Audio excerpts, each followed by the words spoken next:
लोकसभा सामान्य निर्वाचन 2024 की घोषणा। कल दिनांक 16 मार्च 2024 को भारत निर्वाचन आयोग द्वारा उत्तर प्रदेश के 7 चरणों में संपन्न होने वाले 80 लोकसभा निर्वाचन क्षेत्रों के सामान्य निर्वाचन 2024 के लिए कार्यक्रम की घोषणा कर दी गई है। आयोग की घोषणा के साथ ही संपूर्ण प्रदेश में आदर्श आचार संहिता लागू हो गई है। सभी जनपदों को इस हेतु निर्देश निर्गत कर दिए गए हैं। आयोग ने 136 ददरौल जनपद शाहजहांपुर, 173 लखनऊ पूर्व जनपद लखनऊ, 292 गैसडी जनपद बलरामपुर तथा 403 दुद्धी अज्जा जनपद सोनभद्र विधानसभा निर्वाचन क्षेत्र के उपनिर्वाचन 2024 हेतु भी कार्यक्रम घोषित किया है। 136 ददरौल विधानसभा निर्वाचन क्षेत्र के उपनिर्वाचन हेतु लोकसभा सामान्य निर्वाचन 2024 के चतुर्थ चरण, 173 लखनऊ पूर्व विधानसभा निर्वाचन क्षेत्र के उपनिर्वाचन हेतु लोकसभा सामान्य निर्वाचन 2024 के पंचम चरण, 292 गैसडी विधानसभा निर्वाचन क्षेत्र के उपनिर्वाचन हेतु लोकसभा सामान्य निर्वाचन 2024 के षष्ठम चरण तथा 403 दुद्धी अज्जा विधानसभा निर्वाचन क्षेत्र के उपनिर्वाचन हेतु लोकसभा सामान्य निर्वाचन 2024 के सप्तम चरण संबंधी कार्यक्रम लागू होगा। आदर्श आचार संहिता लागू होने के 24 घंटे के भीतर सरकारी संपत्तियों, 48 घंटे के भीतर सार्वजनिक स्थलों एवं 72 घंटे के भीतर निजी संपत्तियों से दीवार लेखन, पोस्टर, बैनर, होर्डिंग्स, झंडे इत्यादि हटाने की कार्यवाही जनपदों द्वारा प्रारंभ कर दी गई है। प्रदेश में लोकसभा का सामान्य निर्वाचन 2024 7 चरणों में संपन्न होगा तथा मतगणना दिनांक 4 जून 2024 को होगी।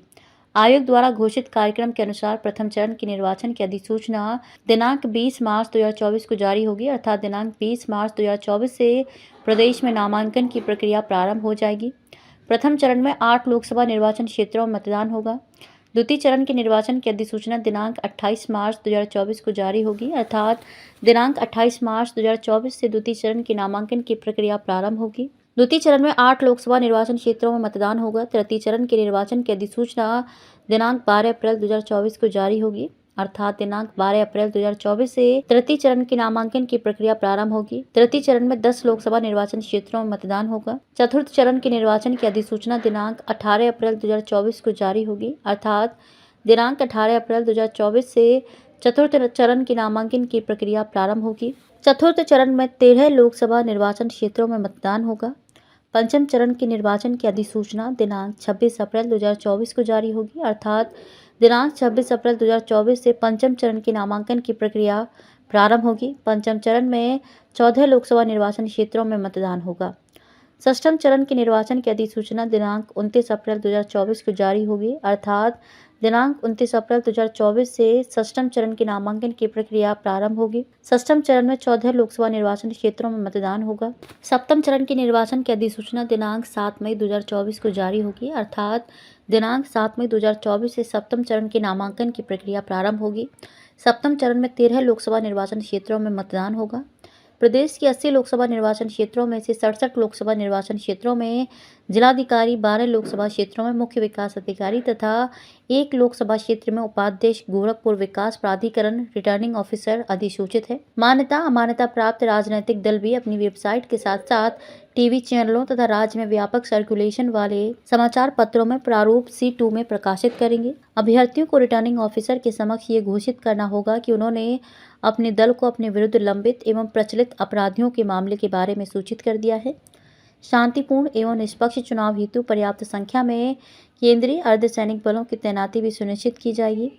माननीय आयोग द्वारा 85 वर्ष से अधिक आयु एवं दिव्यांग मतदाताओं हेतु उनके पते पर पोस्टल बैलेट के माध्यम से मतदान कराए जाने की सुविधा उपलब्ध कराई गई है। सक्षम ऐप के माध्यम से दिव्यांग मतदाताओं द्वारा अपने मतदेय स्थल पर सुविधाएं उपलब्ध कराए जाने हेतु आवेदन की सुविधा उपलब्ध है। प्रदेश में 366 मतदेय स्थल युवाओं द्वारा, 615 मतदेय स्थल महिलाओं द्वारा, 302 मतदेय स्थल दिव्यांगों द्वारा प्रबंधित किए जा रहे हैं। 1970 मॉडल मतदेय स्थल भी बनाए जा रहे हैं तथा लगभग 82,000 मतदेय स्थलों पर वेबकास्टिंग की कार्यवाही भी की जा रही है। अभ्यर्थी के विरुद्ध लंबित आपराधिक मामलों के संबंध में सूचना बड़े अक्षरों में दी जाएगी। अभ्यर्थी और संबंधित राजनीतिक दल अभ्यर्थी के विरुद्ध लंबित तथा प्रचलित आपराधिक मामलों को व्यापक रूप से प्रचलित समाचार पत्रों में 3 बार प्रकाशित करेंगे तथा उक्त का इलेक्ट्रॉनिक मीडिया में भी व्यापक प्रचार प्रसार करेंगे। माननीय उच्चतम न्यायालय के आदेश के परिप्रेक्ष्य में आयोग ने निम्नलिखित निर्देश दिए हैं। लोकसभा, राज्यसभा, विधानसभा या विधान परिषद के निर्वाचन में ऐसे अभ्यर्थी जिनके विरुद्ध आपराधिक मामले तो लंबित हैं या जिनमें दोष सिद्ध हो गए हैं, ऐसे मामलों को निर्वाचन क्षेत्र में व्यापक रूप से प्रचलन वाले समाचार पत्रों में प्रारूप C1 में नाम वापसी हेतु अंतिम दिनांक से लेकर मतदान होने की दिनांक से 2 दिन पहले तक कम से कम 3 अलग-अलग तिथियों में प्रकाशित करेंगे। लोकसभा निर्वाचन क्षेत्रों में 67 लोकसभा निर्वाचन क्षेत्रों के रिटर्निंग ऑफिसर जिलाधिकारी, 12 लोकसभा क्षेत्रों में मुख्य विकास अधिकारी तथा 1 लोकसभा क्षेत्र में उपाध्यक्ष विकास प्राधिकरण रिटर्निंग ऑफिसर अधिसूचित हैं। प्रदेश में आज की तारीख में कुल 15 करोड़ 34 लाख मतदाता हैं, जिसमें से 8.17 करोड़ पुरुष, 7.17 करोड़ महिला मतदाता, 6,638 तृतीय लिंग और 12,51,827 दिव्यांग मतदाता हैं।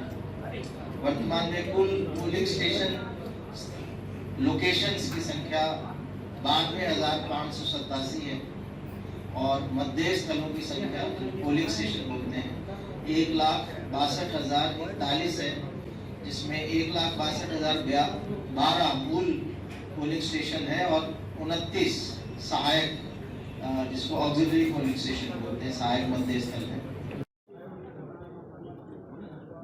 जी बताएं। सर, आज लगभग 46 गोदामों का शिलान्यास किया गया। जी, कैसे देखते हैं, क्या कहेंगे? ऐसा है कि सहकारिता विभाग में नए प्राण फूंकने के लिए माननीय अमित शाह जी तत्पर हैं, नई नई योजनाएं बना रहे हैं।